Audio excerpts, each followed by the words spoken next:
Welsh Water is strongly committed to ensure that we have the right social tariffs in place to support our more vulnerable customers in order to help them pay their water charges. We know from experience that customers don't necessarily contact us as their first point of call if they're having financial difficulties. A lot of customers are upset and they're very distressed, and we hear time and time again that some customers are coming through saying that they've wanted to ring for a long while and they haven't quite had the nerve to do so, and a lot of the times they're very, very relieved once we're able to help them.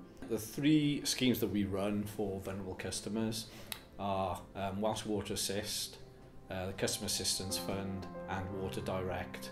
The Welsh Water Assist scheme is a tariff that we run to help vulnerable customers. They have to either have a large family or somebody in the household has to suffer from a medical condition, and they pay that then for a 12-month, and then the following year, provided their circumstances haven't changed, they would still stay on that tariff.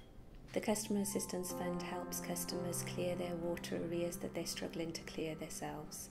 We've helped people that have found that they've avoided paying their water charges because they can't afford to clear their arrears.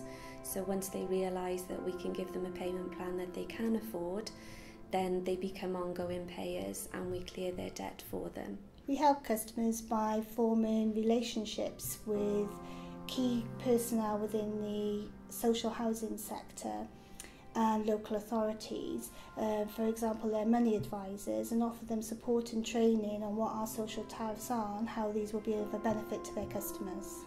Another way that we help vulnerable customers is to have unique billing and collection agreements with social landlords and local authorities, in whereby that we can pass on any savings back straight through to their tenants. In the future, we're always looking at opportunities and how we can change our social tariffs and how we can be more of a benefit to our customers, and also how we can quickly reach out to those vulnerable customers that need our help the most.